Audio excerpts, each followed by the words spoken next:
X-ray যেগুলো লাগে সেগুলো হচ্ছে চেস্ট এক্সরে, তার সাথে সাথে হিমাটোলজিক্যাল কিছু এক্সরে আছে, কিন্তু এই দুটো তোদের সিলেবাসে নেই। কাজে আমি আজকের ক্লাসে শুধুমাত্র যেটা তোদের ক্লাসে আছে সিলেবাসে আছে এইবার এক্সামে শুধু সেইগুলো বলছি, বাকিগুলোর এক্সরে পরে ক্লাস হবে। আচ্ছা, তোদের নিউট্রিশন আছে, তো সেইখান বল জিআই আছে, জিআই সিস্টেম আছে তো? হ্যাঁ হ্যাঁ, সার্জারিতে সেম, হ্যাঁ হ্যাঁ পেয়েছিস তো, একই ব্যাপার, সেম, আলাদা কিছু না। রিকেটস তোরা ইয়েতে পড়েছিস, এখানে আমি কিন্তু রিকেটস এখানে পড়াবো না, এখানে শুধু আমি এক্সরে এর ফিচার গুলো বলবো, ঠিক আছে?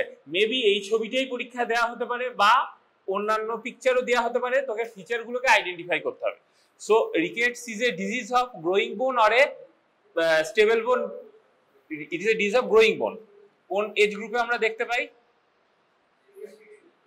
হ্যাঁ, লেস দেন, মেনলি আমরা যে সময় থেকে বাচ্চা হাঁটতে শুরু করছে মোটামুটি 1.5 থেকে 3 থেকে 4 বছর অবধি ম্যাক্সিমাম দেখতে পাই, কারণ যতক্ষণ না বাচ্চা হাঁটতে শিখছে ততক্ষণ এই ফিচারগুলো বা হাতে চাপ দিচ্ছে ততক্ষণ পর্যন্ত দেখা যায় না। মানে 1 মাসের বাচ্চা 2 মাসের বাচ্চার কিন্তু আমরা রিকেটস দেখতে পাই না, এমনিতেই এখন রিকেটস কমে গেছে।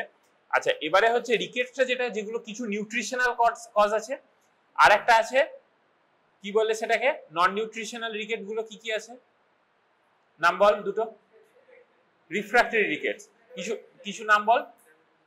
ভিটামিন ডি রিফ্র্যাক্টরি রিকেটস কটা টাইপ আছে? ওগুলো পড়ে নিবি, কারণ হচ্ছে আমি এখানে এক্সরেটা বলছি কিন্তু তোর ভাইভাটা হবে কিন্তু এখান থেকে দেখিয়ে রিকেটে ঢুকে যাবে, তো গোটাটাই তোকে রিকেটস থেকে ভাইভাটা হবে। এখানে আমি শুধুমাত্র এক্সরে ফিচার গুলো বলছি। সো যখন তুই রিকেটস পেশেন্ট আসছে তো প্রথমে ওপরে মাথায় কি কি ফিচার পাওয়া যায়? হেডসে ফ্রন্টাল বসিং, আরেকটা কি বলা হয় সফট স্কাল, কি বলে তার নাম কি? হ্যাঁ, পিং পং বল, ক্রেনিওটেপস, তো পিং পং বল লাগে অ্যাপিয়ারেন্স। আচ্ছা, আমরা এক্সরে করাই সাধারণত স্কাল এক্সরে রিকেটসে করা হয় না, করাতে পারিস কোনো অসুবিধা নেই, বাট জেনারেলি করা হয় না। স্কাল এক্সরে কোন হিমাটোলজিক্যাল ডিসঅর্ডারে করা হয়? Thalassaemia, hair on end appearance. তো এবারে হচ্ছে আমরা এখানে এই এক্সরেটা করব, এক্সরেটা যেটা করি সেটা হচ্ছে আমরা কোন হ্যান্ডে করি? হ্যাঁ, non dominant hand, left hand. দেখ দুটো এখানে ব্যাপার আছে, যদি তুই এজ ক্যালকুলেট করিস due to ossification of the centres, সেইটার ক্ষেত্রে আমরা নন ডমিনেন্ট হ্যান্ড ইউজ করি। রিকেটসে সেই কোনো সেরকম ফিচার নেই, তুই ডান হাত বাঁ হাত যেখানে খুশি করতে পারিস, যেখানে ফিচার দেখতে পাচ্ছিস সেখানে এক্সরে কর, কোনো ব্যাপার নেই, কোথাও মেনশন নেই। আচ্ছা, এবারে হচ্ছে এই এক্সরেটা দেখতে পাচ্ছিস, এখানে তো উপরে রিকেটস লেখা আছে, যাই হোক ওটা তো পরীক্ষা থাকবে না। তো প্রথমে কোনো বোনের এই পোর্শনটাকে কি বলা হয়? শ্যাফট অর ডায়াফাইসিস, আর তারপরের যে সামনের এই পোর্শনটাকে তাকে আরেকটাকে মেটাফাইসিস, তার সামনে এপিফাইসিস। তো এই যে এইগুলোকে কি বলা হয়? এইটা কি বলে, এটা এটা এটা কার্পাল বোনস। তো এই যে দেখ এইখানে মোটামুটি অসিফিকেশন সেন্টার গুলো এগুলো অ্যাপিয়ার করেছে বলে দেখতে পাচ্ছিস, বাকিগুলো আছে কিন্তু সেগুলো এখনো কার্টিলেজিনিয়াস, এখানে অসিফিকেশন হয়নি তাই দেখতে পাচ্ছিস না, ঠিক আছে? আচ্ছা, এবারে হচ্ছে এইটাকে দেখে, এই এক্সরেটাকে দেখে বলা যায় তার অ্যাপ্রক্সিমেট এজ কত? না, 3 ইয়ার্স এর কাছাকাছি।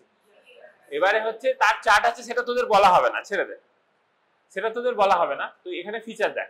সো এটা একটা, এই পোর্শনটা কি দেখতে পাচ্ছিস একটু গর্ত মতো না, গর্ত মতো হয়ে গেছে, দেখতে পেয়েছিস, অসিফিকেশন হয়নি, এটাকে বলা হয় কাপিং, কাপিং।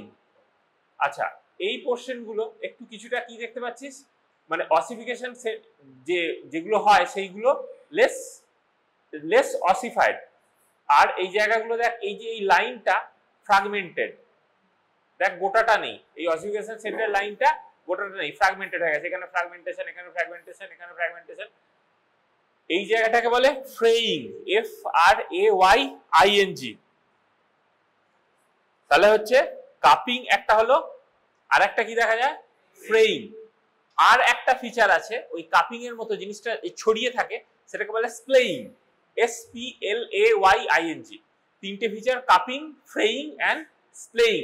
এন্ড এই যে এই যার রিকেটস আছে তার কিন্তু অসিফিকেশন সেন্টার দেখে ইউ ক্যান নট জাজ whether the age of the child is 3 years or whatever, because the ossification centers do appear late in patients of nutritional rickets.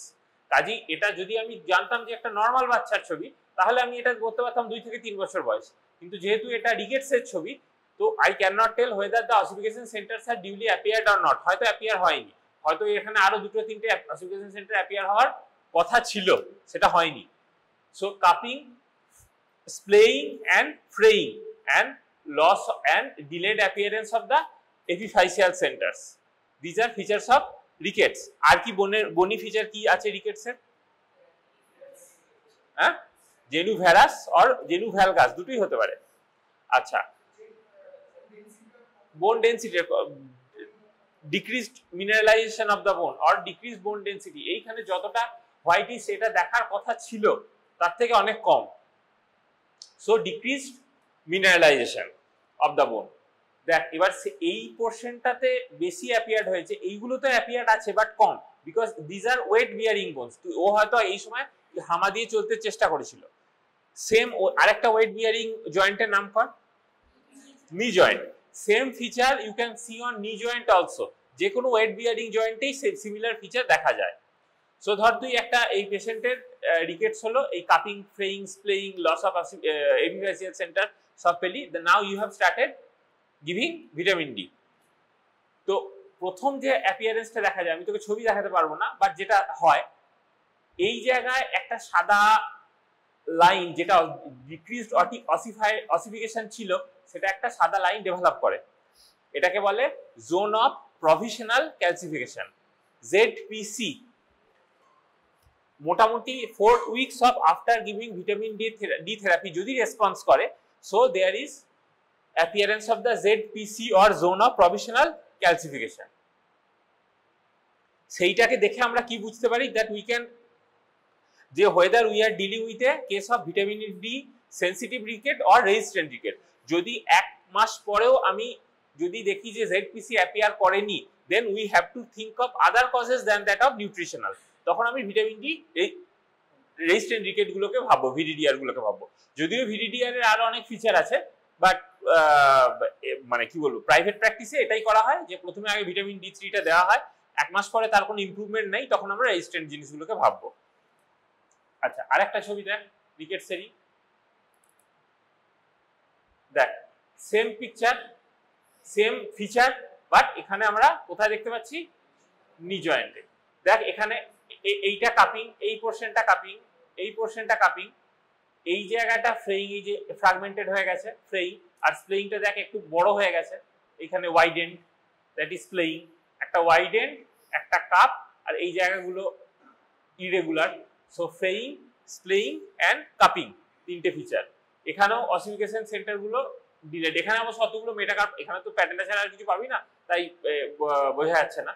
তো এই এক্সরেটাও দেওয়া যেতে পারে, হাতের এক্সরেও দেওয়া যায়। জেনারেলি তোদের এক্সামে হ্যান্ড এক্সরেই দেওয়া হয়, বাট জানি না এক্সামিনার কি নিয়ে আসবে। আচ্ছা, নেক্সট আরেকটা, এটা দেখ। সো ভিটামিন সি ডেফিসিয়েন্সিতে কি হয়, স্কারভি। তো স্কারভিতে আমরা নর্মাল ফিচার বল স্কারভির, gum hypertrophy, gum bleed. But in paediatric patients, যেগুলো খুব ছোট বাচ্চা, 1 বছর 8 মাস 7 মাস, তাদের কিন্তু বোন মানে x-ray features R more prominent than that of the gum bleeding or gum swelling hypertrophy feature. তো এই দেখ, এই এক্সরেটা দেখ, এই পোর্শনটা, যে এই যে কর্টেক্সটা যার মিনারেলাইজেশন হওয়ার কথা ছিল, যতটা হোয়াইটিশ হওয়ার কথা ছিল তার থেকে কম আছে।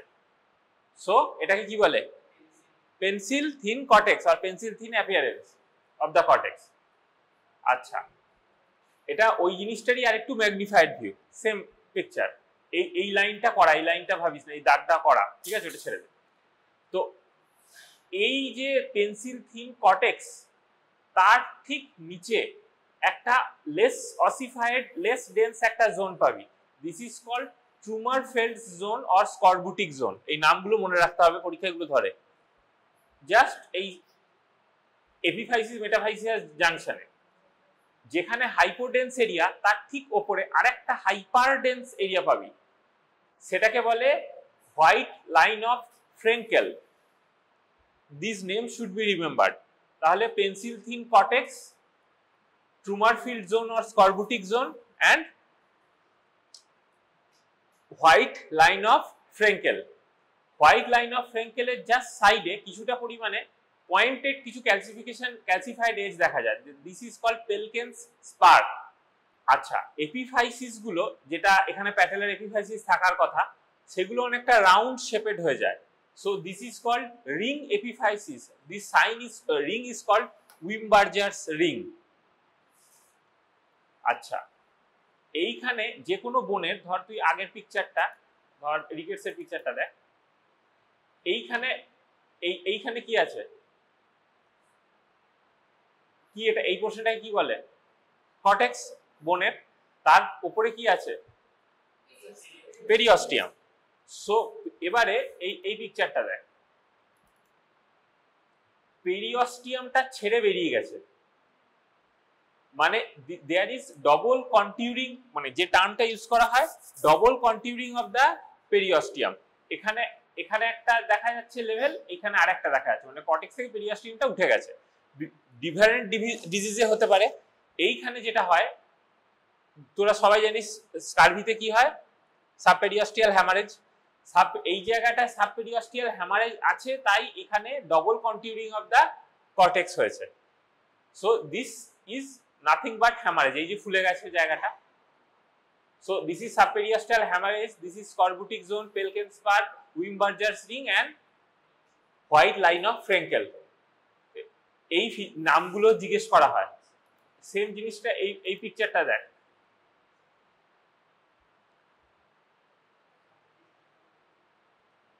বুঝতে পারছিস? পেন্সিল থিন কর্টেক্স, এই পোর্শনটা একটা লেস অসিফাইড একটা জোন, কি বলে? White line of Fraenkel. তারপরেরটা এইটা না, ট্রুমারফিল্ড জোন। আর এইটা, এই যে এই পোর্শন, এইটা বল স্পার।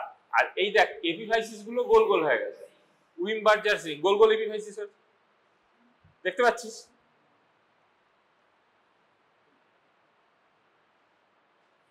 এই যে আমি তোর ম্যাগনিফাই পরীক্ষায় তোকে এই পিকচারটাই দেবে আর কি। ধর জেনারেলি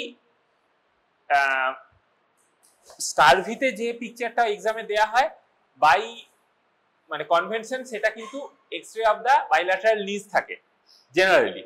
আর রিকেটসে যেটা দেওয়া হয় সেটা হ্যান্ড থাকে। যদি উল্টোটাও হতে পারে, তো সেটা দেখে বলে দিস না আবার স্কারভিকে রিকেট, ঠিক আছে? আচ্ছা, এটা হলো রিকেটস হয়েছে।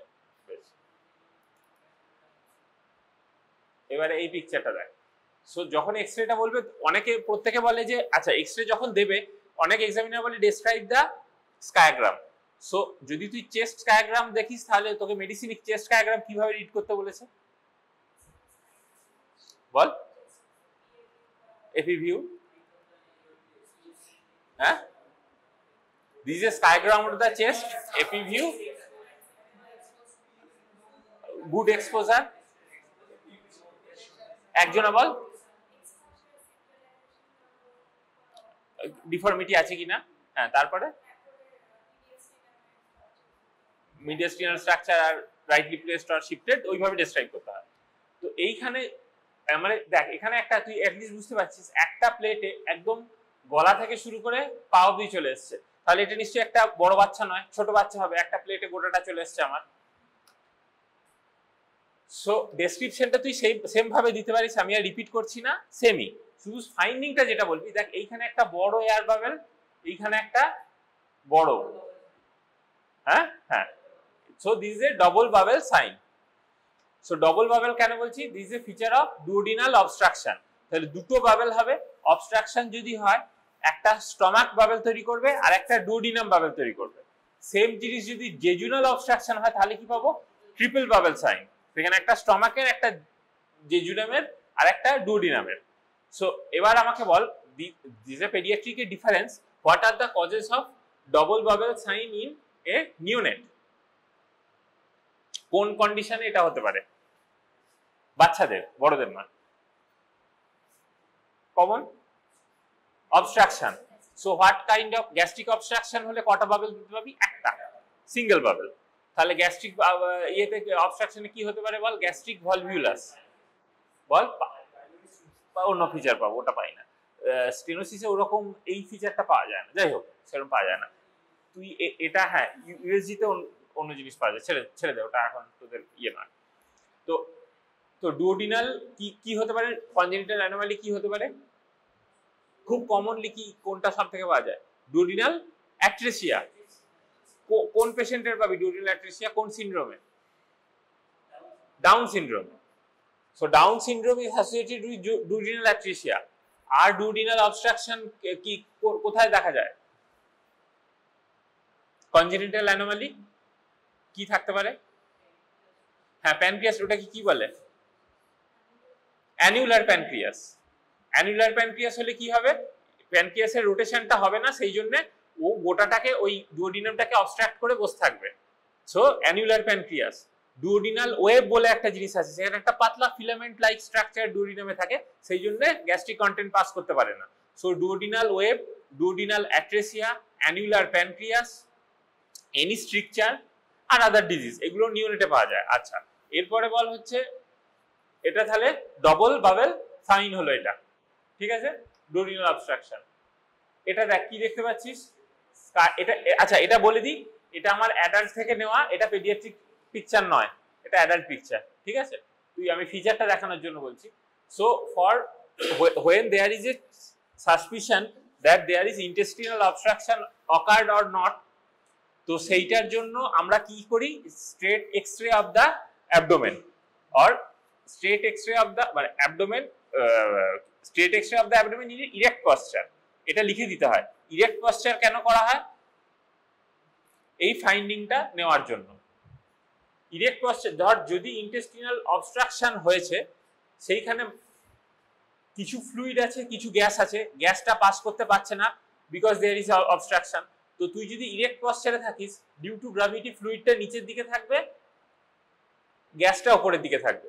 তার ফ্লুইড আর গ্যাসের মাঝখানের যে পোর্শনটা, সেটা হচ্ছে এরকম স্ট্রেট লাইন থাকবে, যে স্ট্রেট লাইন একটা, স্ট্রেট লাইন একটা, এটা একটা স্ট্রেট লাইন, এটা একটা স্ট্রেট লাইন, এটা একটা straight line. So this is called multiple air fluid level. চেস্টে যেমন তোরা কোথায় পাস? হাইড্রোনিউমোথোরাক্স, সেখানে কিন্তু এরকম একটা স্ট্রেট লাইন পাস, উপরের পোর্শনটা নিউমো, নিচের পোর্শনটা হাইড্রো।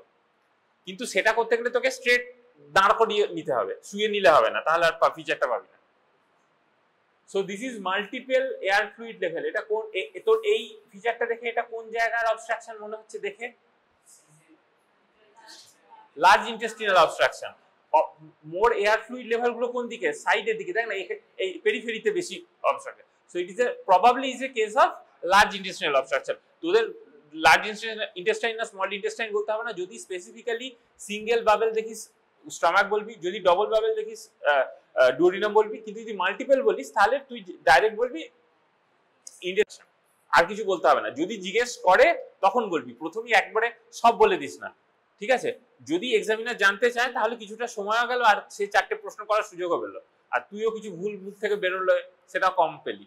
যতটুকু ওইটুকু বলবি, স্যার জিজ্ঞেস করুক তখন আরেকটা বলবি, তারপরে জিজ্ঞেস করুক আরেকটা বলবি, তাতে অনেকক্ষণ দেখবি ভাইবাটাও যাবে, ছেড়ে দেবে তাড়াতাড়ি। আচ্ছা, সেম ইয়েটা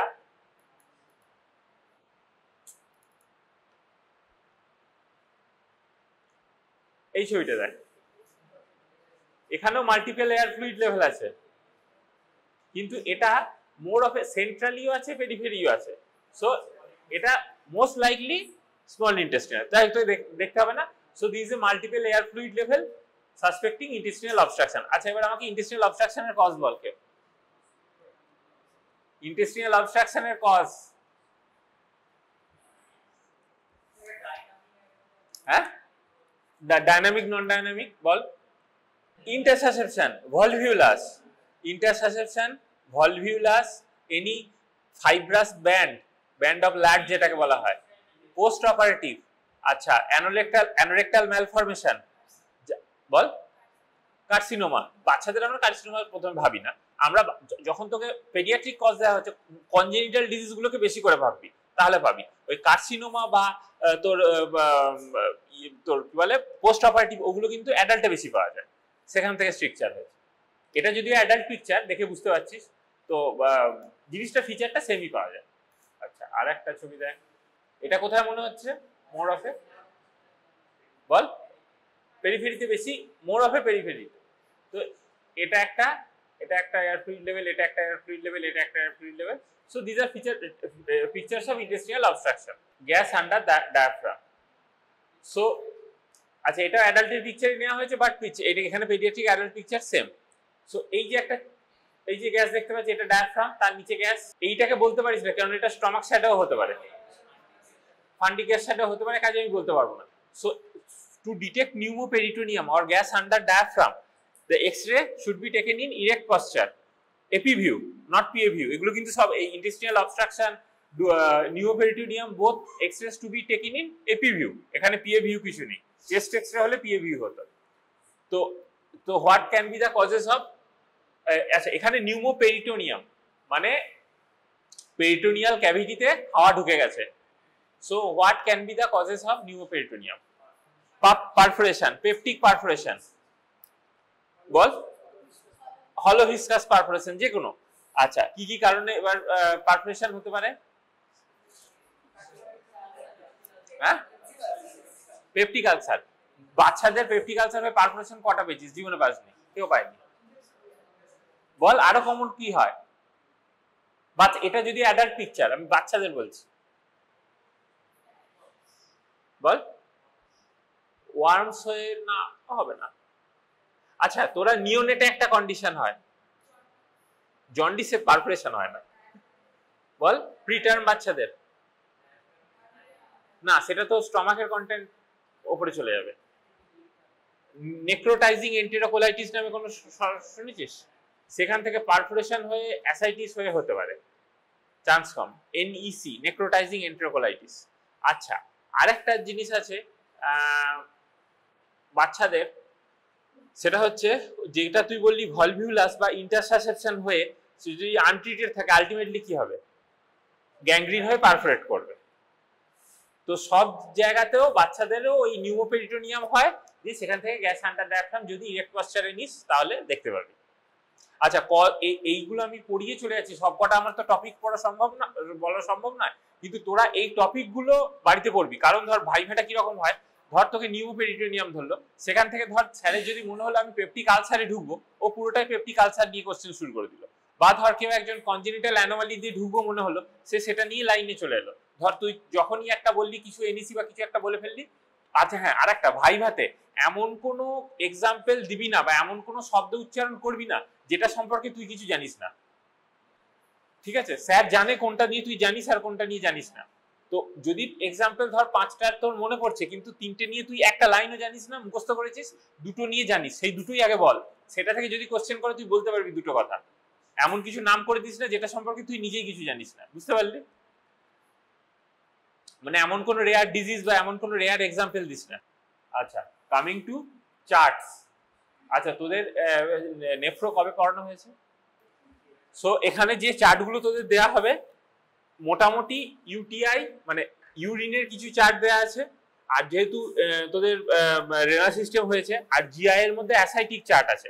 আর চার্টের যে টেবিলটা থাকবে সেখানে গ্রোথ চার্ট থাকবে। গ্রোথ চার্ট তোদের আমি গ্রোথ চার্ট ক্লাসে দেখিয়েছিলাম। গ্রোথ চার্ট থাকবে আর ABG থাকবে ওই চার্টের মধ্যে। আর ABG তোদের যদি থাকেও, সেটা কিন্তু মেইনলি মানে কোনো কম্পেনসেশন বা ওসব কিছু বলতে হবে না, plain metabolic acidosis alkalosis, respiratory acidosis alkalosis, এই অবধি আপাতত বলা আছে। তারপরে তোকে তুই যদি ভালো বলতে পারিস, তখন কম্পেনসেশন কেউ জিজ্ঞেস করলো না করলো, বেশ। আচ্ছা, যখন এক্সরে এইভাবে যে একটা ইউরিন অ্যানালিসিস রিপোর্ট, এরকম ভাবে একটা রিপোর্ট তোকে দেওয়া হবে, ঠিক আছে? এটা একটা ওই ল্যামিনেট করে তোদের হাতে দেওয়া হবে। তো তোকে বলা হবে যে ইন্টারপ্রেট দ্য চার্ট। তাহলে এখানে chart, urine analysis report, quantity 40 ml, colour straw colour, specific gravity 1.025, chemical examination pH 7.3, protein নেই, গ্লুকোজ নীল নেই, কিটোন বডি নেই, বিলিরুবিন নেই, ব্লাড একটা positive, single positive, pus cells আছে 35 to 40 per high power field, RBC 3 to 4 per high power field, epithelial cell occasional, crystal absent, cast absent. So what you are thinking?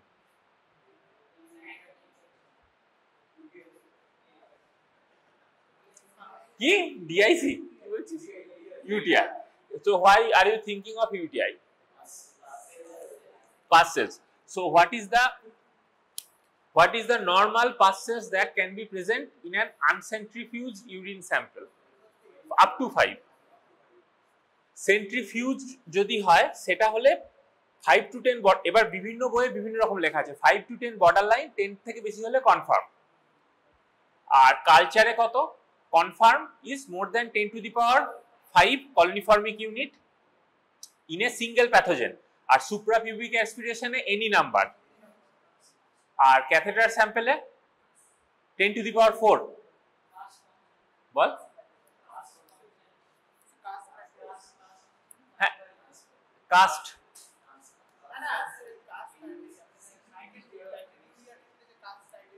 ও আচ্ছা আচ্ছা ঠিক আছে বল confirmatory তখনই বলা হবে যখন কালচারে পজিটিভ আসবে এটা তো রুটিন এক্সামিনেশন কালচারে পজিটিভ হলে confirmatory routine examination is for screening purpose only কালচারে তোকে গ্রোথ যদি ফর্ম করে এবং সেখান থেকে যদি কোনো কালচার পাওয়া যায় এত কলোনিফর্ম ইউনিট তবে কনফার্ম করা যায় আচ্ছা যেটা আরেকটা যেটা বলার সেটা হচ্ছে তার থেকে occasional RBCs can be present blood 1+ আছে আরবিসি 3 to 4 আছে তো RBCs can be present in UTI এটা জানা আছে তো most common organism causing UTI E. coli হ্যাঁ হ্যাঁ না না না ইকোলাই আমাদের পেডিয়াট্রিক ইকোলাই সব বইতে ইকোলাই অ্যাডাল্টে আমি জানি না তবে পেডিয়াট্রিকে সব জায়গায় ইকোলাই মোস্ট কমন অর্গানিজম আচ্ছা এবার সেখান থেকে এইভাবে চার্টটাকে দেখিয়ে এবার চার্টে তোর যে কোনো কোশ্চেন চলে যেতে পারে এবার কোন দিকে যাবে ভাইভাটা সেটা আমি জানি না তোকে তোর কাজ হচ্ছে প্রাথমিকভাবে বলে এটার কি ডায়াগনোসিস সেটা বলা তারপর এক্সামিনার যা ইচ্ছা ভাইভা জিজ্ঞেস করতে পারে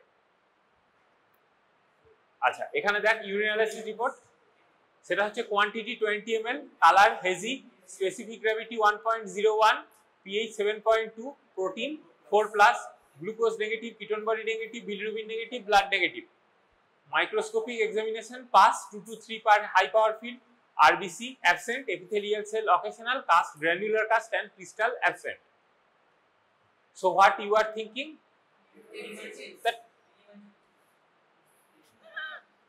nephrotic লেখা আছে বলে nephrotic বলে দিল বল তুই বল তুই ভাবছিস প্রোটিনুরিয়া আছে তুই প্রোটিনুরিয়া বলবি ঠিক আছে এরপরে তোকে জিজ্ঞেস করবে what are the causes of proteinuria তখন তুই নেফ্রোটিক বলবি তোর কাছে পেশেন্টই নেই তুই কি করে নেফ্রোটিক বলবি আচ্ছা আরে আগের চারটা বলা হয়নি সাসপেক্ট তোর কথা হবে suspected urinary tract infection because there are diseases যেখানে কি করা হয় আরেকটা অ্যাসেপ্টিক স্টেরাইল পাইরিয়া কি ডিজিজে পাওয়া যায় কিসে পাওয়া যায় স্টেরাইল পাইরিয়া মানে pus cells are positive but culture is negative partially treated UTI TB আরেকটা পাইলোনেফ্রাইটিস অনেক সময় পাওয়া যায় আর কিসে পাওয়া যায় হ্যাঁ আচ্ছা এগুলো সব পড়ে নিবি হ্যাঁ সব বইয়ে লেখা আছে সব পড়বি এগুলো তো সেই রকম এইখানে proteinuria what are the causes of proteinuria associated with haematuria not associated with haematuria এই চার্টগুলো পড়বি সো আমাকে কেউ নেফ্রোটিকের মানে সিগনিফিকেন্ট প্রোটিনুরিয়া কত বল হ্যাঁ হোয়াট ইজ সিগনিফিকেন্ট প্রোটিনুরিয়া হ্যাঁ আর যদি ইউরিনারি ডিপস্টিকে বলি 3+ or more for 3 consecutive days 3+ or more for 3 consecutive days এবারে এই চারটা দেখিয়ে তোর কোশ্চেনগুলো কিন্তু সব নেফ্রোটিকের লাইনে হবে ধর তুই নেফ্রোটিক বললি নেফ্রোটিক লাইন ঢুকে গেল এবার নেফ্রোটিক থেকে যা খুশি ধরতে পারে সেটা আমার পক্ষে জানি না আমি কি ধরবে কে same chart quantity 20 ml colour reddish specific gravity 1.01 chemical examination pH 6.8 protein 2+, glucose nil, ketone body nil, bilirubin nil, blood positive pus cells 5 to 6, RBC 20 to 25, epithelial cell occasional, cast RBC cast, crystals nil. তাহলে কি ভাবছিস? হ্যাঁ না, mild proteinuria তার সাথে haematuria. হ্যাঁ, এটা কিন্তু নন নেফ্রোটিক রেঞ্জ প্রোটিনুরিয়া 2+ দিয়েছি। তো নন নেফ্রোটিক রেঞ্জের প্রোটিনুরিয়া, সো মাইল্ড প্রোটিনুরিয়া তার সাথে হিমাচুরিয়া। তাহলে কি কি ভাবছিস যখন তোকে স্যার জিজ্ঞেস করবে তো কি ডিজিজ ভাবছে, তখন তুই বলবি nephritic syndrome. So most common cause of nephritic syndrome post streptococcal glomerulonephritis. আর কিছু নেফ্রাইটিসের নাম বল। হ্যাঁ, এসএলই, আর কি বললি? FSGS focal segmental, MPGN membranoproliferative. আচ্ছা, এই যদি এফএসজিএস এমপিজিএন এগুলো বলিস, সেটা সম্পর্কে 2-4টে লাইন যেন মনে থাকে, কারণ তারপরে কোশ্চেনটা এফএসজিএস সম্পর্কে হবে। So FSGS causes which type of nephrotic syndrome? Steroid resistant nephrotic syndrome. So তখন তাকে, এবার যখনই তুই বলিস steroid resistant nephrotic syndrome, so what is the diagnostic criteria for steroid resistant nephrotic syndrome?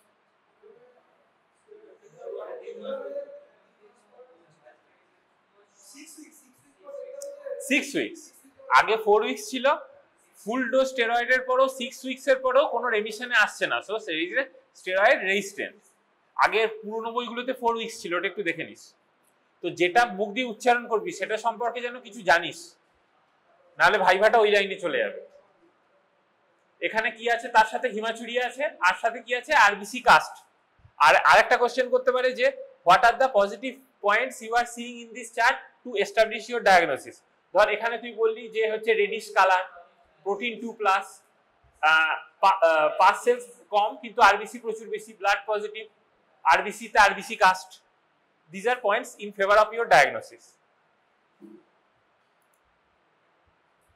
আচ্ছা, সো এবারে তোকে বলে নেফ্রোটিক ইউটিআই তে এগুলো হচ্ছে।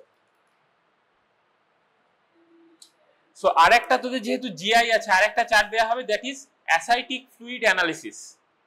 সো অ্যাসাইটিক ফ্লুইডে আমরা প্রথম কথা হচ্ছে অ্যাসাইটিসটাকে ভালোভাবে পড়ে আসবি। What are the causes of ascites, what are the causes of ট্রান্সুডেটিভ exudative ascites, এগুলো সব পড়বি ভালো করে। যেটা ধরে সেটা হচ্ছে স্যাগ, SAAG, serum albumin অ্যাসাইটিক gradient. So how do you calculate SAG? Minus ascitic fluid albumin. So what are the things that we see in examining ascitic fluid? First, physical examination: volume, color, appearance, coagulum, cell type, cell count, protein, sugar, albumin, LDH. এগুলো generally দেখা হয়। এর বাদেও যদি কিছু suspect করছিস তাহলে সেই স্পেসিফিক জিনিসটা দেখা হয়, সেটা পরে আসছি। সো এবারে হচ্ছে স্যাগের উপর ডিপেন্ড করে there are 2 types of ascites. One is high হতে পারে, লো হতে পারে। হাই মানে হচ্ছে কত বেশি, মোর দেন 1 আর 1.1, আর লো হচ্ছে লেস দেন 1। সো স্যাগ যদি বেশি হয় তাহলে তার দুটো এক্সাম্পল দে। না, নেফ্রোটিক নয়। Cirrhosis of liver, CLD, Budd-Chiari syndrome, হ্যাঁ, তারপরে হচ্ছে ইনফেরিয়র ভেনা কেবল অক্লুশন। মানে মোটামুটি ট্রান্সুডেটিভ যেগুলো আছে সেগুলো হচ্ছে হাই স্যাগ, 1.1 এর থেকে বেশি। সো এবারে এটা দেখ। So physical ascitic fluid analysis, volume 100 ml, colour straw colour, আচ্ছা appearance clear, coagulum nil, cell type 90% is mesothelial cells, 10% lymphocyte, cell count is 200 cells per dl. Chemical examination, protein কত 1.9, albumin কত 1.7, sugar খুব একটা কমেনি, LDH মোটামুটি normal. ধর ব্লাডের albumin level কত 4.5 to 5.5। তো এটা যদি আমি স্যাগ করি কত আসবে, 1.1 এর থেকে বেশি আসবে, আসবে তো। আচ্ছা, মেজরলি অ্যালবুমিন, সুগারটা মোটামুটি ব্লাড লেভেলের থেকে খুব, হয়তো তার সুগার, এটা সিবিজি দেওয়া থাকে না, ব্লাড সুগার খুব কমেনি, LDH মোটামুটি normal, and 90% cell is mesothelial, color is straw color, so it most likely it is a transudative type of ascitic fluid at least। এবার তোকে কোশ্চেন আসবে what are the examples of transudative type of acidic fluid, সেগুলো সবকটা বলতে হবে তোকে। এবারে যা যা এক্সাম্পল বলবি ভাইভাটা সেই দিকে এগোবে। ধর তুই CLD বললি, তাহলে ভাইভাটা CLD দিকে এগোতে পারে। আচ্ছা, আর একটা হচ্ছে কন্ডিশন, এবারে হচ্ছে এটা হচ্ছে গেল ট্রান্সুরেটিভ। এবারে আর একটা হয় হচ্ছে লো স্যাগ। লো স্যাগ কিসে কিসে হতে পারে? যে কোনো কার্সিনোমা, সেরোসাইটিস, আর একটা হতে পারে নেফ্রোটিক সিনড্রোমে। নেফ্রোটিক সিনড্রোমে কিন্তু ফলসলি লো স্যাগ দেখা যায়। কেন? কারণ এক্ষেত্রে অ্যাসাইটিক ফ্লুইডের অ্যালবুমিনটা কমেনি, ব্লাডের অ্যালবুমিনটাই এত কম, সেই জন্য 1.1 এর থেকে কম দেখাচ্ছে। হয়তো টোটাল অ্যালবুমিনই তার 2.5, সেই জন্য তো লো স্যাগ দেখাচ্ছে। যাই হোক, সো ট্রান্সুরেটিভের কি রকম এক্সাম্পল থাকে? Volume 100 ml, colour straw colour, appearance কি হলো? Turbid, coagulum present, cell type 20% mesothelium, 70% lymphocyte, 10% polymorphonuclear. Cell কাউন্টটা কিন্তু দেখ অনেকটা বেশি, 1400। প্রোটিনটা দেখ 4.5 বেড়েছে, অ্যালবুমিন 4 বেড়েছে, সুগারটা একটু কমের দিকে, এলডিএইচ বেড়েছে। এলডিএইচ বাড়ার কারণ হচ্ছে সেল কাউন্ট বাড়ছে, because LDH is a product of lysis of the cells. তো এলডিএইচটা বেড়েছে এবং সেল কাউন্টটা বেশি বলে এলডিএইচটা বেড়েছে। আচ্ছা, সেল কাউন্ট বেশি, পলিমরফোনিউক্লিয়ার কিন্তু 10%, তাহলে এর 10% কত আসছে? 140, এটা মনে রাখবি। So it is a feature of exudative type of ascitic fluid. এবারে যখন এক্সুডেটিভ টাইপ বা লো স্যাগ বললি, তখন তোর তার ডিজিজ গুলো জিজ্ঞেস করবে আর ভাইবাটা সেই দিকে এগোবে। Points in favour of your diagnosis: turbid appearance, present coagulum, 70% lymphocyte, cell count is high and protein amount is high. ট্রান্সুরেটিভে প্রোটিন কন্টেন্ট এতটা হাই থাকে না। এখানে same ascitic fluid, volume 100 ml, colour dirty grey, appearance turbid, coagulum absent, cell type 75% polymorphonuclear and 15% lymphocyte, cell count is 900। তাহলে এর মোটামুটি 900 75% কত আসবে মোটামুটি বল? 600 কাছাকাছি, 600।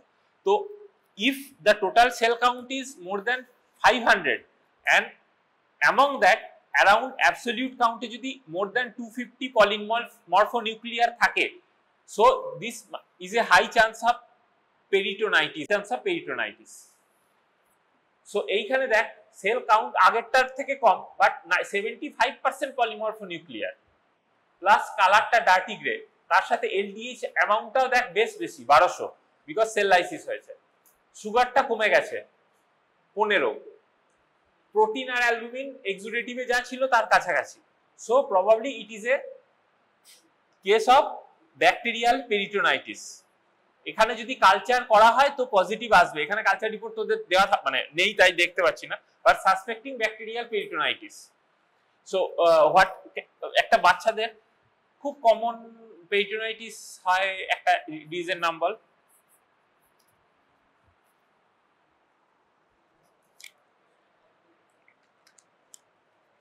এক্ষুনি বললি?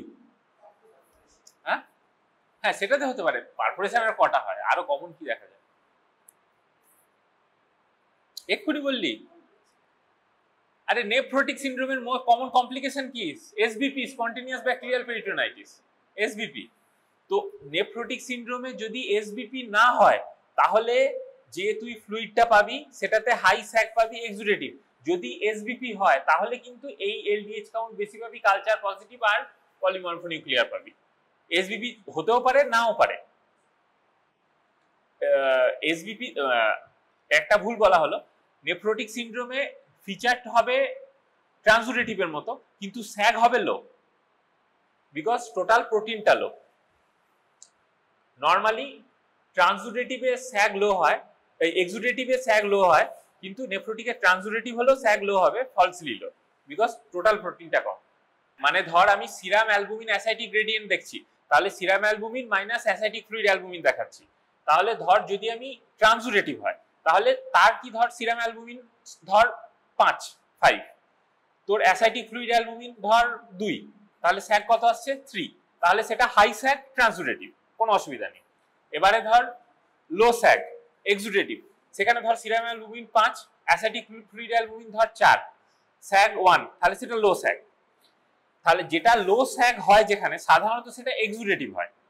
নেফ্রোটিক সিনড্রোমে টোটাল ব্লাডের অ্যালবুমিনটাই তো আড়াই হয়ে বসে আছে, 2.5, সেটা থেকে কিছুটা পেরিটোনিয়াল মেমব্রেন দিয়ে সিক্রিট হয়ে ও অ্যাসাইটিক ফ্লুইডে আসছে, সেখান থেকে হয়তো 2.5 থেকে ওটা হয়তো 1.7 এসছে, তাহলে এখানে কত পাচ্ছি, স্যাগ আসছে আমার 1.1 এর থেকে কমই আসছে, কিন্তু ফ্লুইডের ফিচারটা হচ্ছে ট্রান্সুরেটিভের মতো, কারণ টোটাল প্রোটিনটাই লো।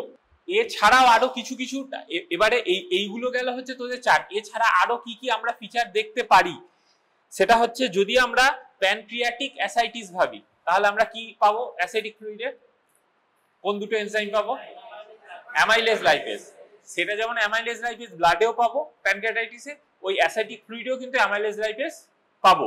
তো সাধারণত আমরা অ্যাসিডিক ফ্লুইডে অ্যামাইলেজ লাইপেজ কোনোদিন দেখি না unless we are সাসপেক্টিং pancreatic origin. আচ্ছা, যদি আমি বিলিয়ারি অ্যাসাইটিস ভাবি তাহলে কি পাবো, ওখানে বিলিরুবিন পাবো।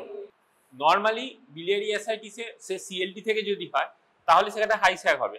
এবার যদি বিলিয়ারি অ্যাসাইটিসে আমি স্যাগ কত পাবো আগে থেকে বলা সম্ভব নয়, দেখতে হবে পেশেন্টকে। আচ্ছা, আর একটা হচ্ছে দেখা যায় বিলিয়ারি অ্যাসাইটিস, আর একটা দেখা যায় হচ্ছে যদি টিউবারকুলার অ্যাসাইটিস পাবো ভাবি, তাহলে তো এটা যেটা দেখলি আর একটা জিনিস বাড়বে, কি বাড়বে সেইটা আমি লিখিনি এখানে, এডিএ, অ্যাডা বাড়বে, অ্যাডিনোসিন ডিয়ামিনেজ। আচ্ছা, আর একটা হচ্ছে টিবি পেরিটোনিয়াস বলে দিলাম। হ্যাঁ, আর একটা কজ অফ অ্যাসাইটিস হতে পারে, সেটা this is called chylous ascites. Chylous ascites একটাই ফিচার দেখতে পাবি মানে সিগনিফিকেন্ট, সেখানে আমরা ট্রাইগ্লিসারাইডটা 200 বেশি থাকবে, 200 ইজ দ্য কাট অফ। দেখ ফ্লুইডটা কি আছে, physical examination 100, colour is the whitish, appearance milky, coagulum absent, cell type 90% lymphocyte, cell count 550, protein 3, albumin 2.1 2.8, sugar অতটা কমেনি 120, এলডিএইচ মোটামুটি নরমাল 200, ট্রাইগ্লিসারাইডটা কিন্তু প্রচুর বেড়ে গেছে। So this indicates chylous types of ascitic fluid. Transudative, exudative, spontaneous bacterial peritonitis, chylous type of ascitic fluid, আর হচ্ছে তোর নরমালি অ্যামাইলেজ লাইপিস বাড়াটা তোদের চার্টে দেওয়া হয় না, ঠিক আছে। ট্রাইগ্লিসারাইডের কাট অফ হচ্ছে 200, 200 বেশি হলে আমি সেটাকে পজিটিভ ধরবো। আচ্ছা, আর একটা তোদের চার্ট দিতে পারে, হ্যাঁ, আর একটা হতে পারে ইউরো অ্যাসাইটিস বলে একটা আছে জিনিস। ইউরো অ্যাসাইটিসে আমরা কি পাবো, নামই বলছি ইউরো অ্যাসাইটিস। হ্যাঁ, কোথায় পাবো, সিরামের থেকে বেশি ইউরিয়া ক্রিয়েটিনিন আমরা অ্যাসাইটিক ফ্লুইডে পাবো। এটা কেন পাবো, পেরিটোনিয়াল ডায়ালিসিস বলে একটা কথা শুনেছিস, সেটাতে peritoneal membrane acts as a dialyser. তো অনেক ক্ষেত্রে যেটা পেরিটোনিয়াল ডায়ালিসিসে যেটা করা হয়, যাদেরকে হিমোডায়ালিসিস করা যাচ্ছে না, পেরিটোনিয়াল ক্যাভিটিতে একটা কানেকশন করা হয়, সেই লাইনটাতে একটা পেরিটোনিয়াল ডায়ালাইজার ফ্লুইড আছে, সেইটাকে ভেতরে দেওয়া হয়। বাই ডিফিউশন ইউরিয়া ক্রিয়েটিনিন গুলো ব্লাড থেকে ওই পেরিটোনিয়াল ফ্লুইডে চলে আসে। সেই পেরিটোনিয়াল ফ্লুইডটা 2 ঘন্টা বা 2.5 ঘন্টা পর যেরকম সাইকেল ঠিক করবি সেটাকে অ্যাসপিরেট করা হয়, তারপর আবার নতুন ফ্লুইড দেওয়া হয়, এই সাইকেলটা চলতে থাকে সারাক্ষণ। So this A feature of peritoneal, এটাকে বলে পেরিটোনিয়াল ডায়ালিসিস। তো পেরিটোনিয়াল ডায়ালিসিস মানে হচ্ছে, তাহলে তুই বুঝতে পেরেছিস peritoneal membrane can acts as a dialyser. তো পেরিটোনিয়াল যদি ইউরো অ্যাসাইটিস হয়, তাহলে ওই পেরিটোনিয়াল ফ্লুইডে ইউরিয়া ক্রিয়েটিনিনটা ব্লাডের থেকে বেশি পাবি, ওখানে কনসেন্ট্রেট হয়। যাই হোক, এটা ধরে না। আর এবার হচ্ছে আমাকে তুই বল পেডিয়াট্রিক অ্যাসাইটিসের কজগুলো, অ্যাডাল্ট অ্যাসাইটিস না, পেডিয়াট্রিক অ্যাসাইটিসের কজগুলো পড়ে আসবি। আর যে যে এক্সাম্পল গুলো, আমি বলছি না যে হয়তো বইতে 10টা এক্সাম্পল আছে, 10টা মুখস্থ করার দরকার নেই, তুই 3-4টে মুখস্থ পড়বি, সেই 3-4টে সম্পর্কে যেন তোর কিছু জানা থাকে, কারণ ভাইভাটা সবকটা একসাথে বলার দরকার নেই। 4-5টা স্যার যদি বলে আবার বলো, আর বলো, এসব বলে, তখন একটা একটা করে বলবি, না হলে নিজে একবারে সব ছাড়বি না। হ্যাঁ, হয়তো তোর 10টা মনে আছে কিন্তু 10টা একবারে বলে দিবি না, 3-4টে বললি, স্যার হয়তো ভাবছে যে আমি যেটা স্যার মনে মনে একটা ভেবে রেখে দিয়েছে যে এটা কতক্ষণে বলবে, আর বলো, আচ্ছা আর কিছু বলো, তখন তুই একটা একটা করে ছাড়বি। হ্যাঁ, সব একসাথে বলে দিস।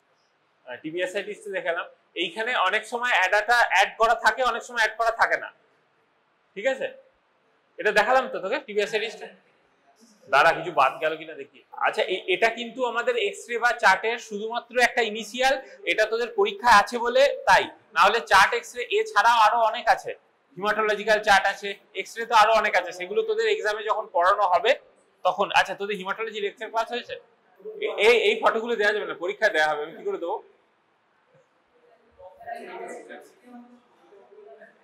এই ছবিগুলো তোদের পরীক্ষা এক্সামে দেওয়া হয়, আমি কি করে দেবো? না এটা নেটেও পাওয়া যাবে, কিন্তু পরীক্ষার হয়তো আমি চাই যে এই ছবিগুলো তোরা মুখস্থ না করিস, কারণ এক্সামে স্যার যেটা করতে পারে সেটা হচ্ছে স্যার পার্সোনাল কালেকশন থেকে এক্সরে আনতে পারে, কাজেই এক্সরে মিলবে কিনা কোনো ঠিক নেই, স্যার নিজের পার্সোনাল কালেকশন থেকে আনতে পারে, হাই চান্স। ঠিক আছে, তো কাজেই এইগুলোই যে মিলবে সেটা কিন্তু নয়।